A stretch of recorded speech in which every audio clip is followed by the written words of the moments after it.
மத்திய அரசின் பாதுகாப்பு அமைச்சகத்தின் கீழ் இந்தியா முழுவதும் 33 சைனிக் பள்ளிகள் இயங்கி வருகிறது. அதன் ஒரு பகுதியாக தமிழகத்தில் திருப்பூர் மாவட்டத்தில் உடுமலைப்பேட்டை பகுதியில் அமராவதி நகரில் சைனிக் பள்ளியானது இயங்கி வருகிறது.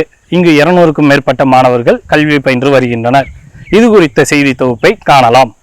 மத்திய அரசின் பாதுகாப்பு அமைச்சகம் சார்பில் செயல்பட்டு வரும் சைனிக் பள்ளி உண்டு உறைவிட பள்ளியாக செயல்பட்டு வருகிறது.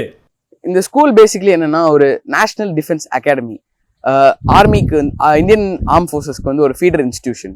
அதாவது இங்கே படிக்கிற பசங்களை வந்து ஆஃபீஸர்ஸாக ட்ரெயின் பண்ணி நேஷனல் டிஃபென்ஸ் அகாடமிக்கு அனுப்புவாங்க. அங்கே வந்து அவங்கள பர்ஃபெக்ட் ஆஃபீஸராக ட்ரெயின் பண்ணி இந்தியன் ஆர்ம் ஃபோர்ஸஸ்குள்ளே கமிஷன் ஆவாங்க.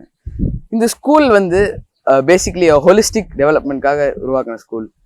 நாங்கள் எல்லாருமே ஆஃபீஸர் லைக் குவாலிட்டிஸ் டெவலப் பண்ணுறதுக்காக டெவலப் ஆன ஸ்கூல். இந்திரா காந்தி தேசிய பூங்கா பகுதியில் 240 ஏக்கரில் பறந்து விரிந்துள்ள சைனிக் பள்ளி கடந்த 1962ஆம் ஆண்டு முதல் செயல்பட்டு வருகிறது. மெயினாக எங்களுடைய ஃபோக்கஸ் வந்து நேஷனல் டிஃபென்ஸ் அகாடமியில் ஆஃபீஸராக ஜாயின் பண்ணணுங்கிறதுக்காக தான் 3 to 4 months we are giving coaching from morning to night 10 o'clock.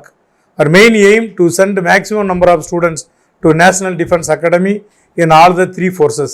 இயற்கை எழில் சூழ்ந்த இப்பள்ளியில் 6ஆம் வகுப்பு முதல் 12ஆம் வகுப்பு வரை பயிற்றுவிக்கப்படுகிறது.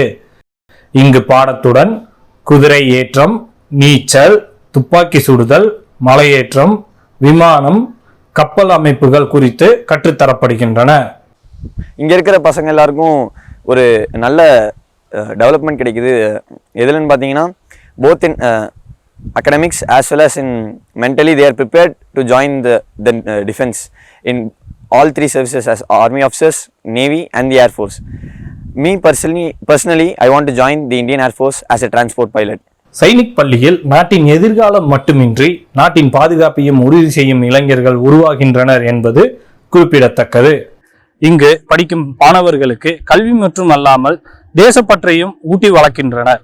இதன் மூலமாக பள்ளி மாணவர்கள் வருங்காலத்தின் தேசத்தின் பாதுகாவலர்களாக உருவாகி வருகிறார்கள். திருப்பூர் மாவட்டம் சைனிக் பள்ளியிலிருந்து டிடி தமிழ் மற்றும் ஆகாசவாணி செய்திகளுக்காக சபரீஷ்.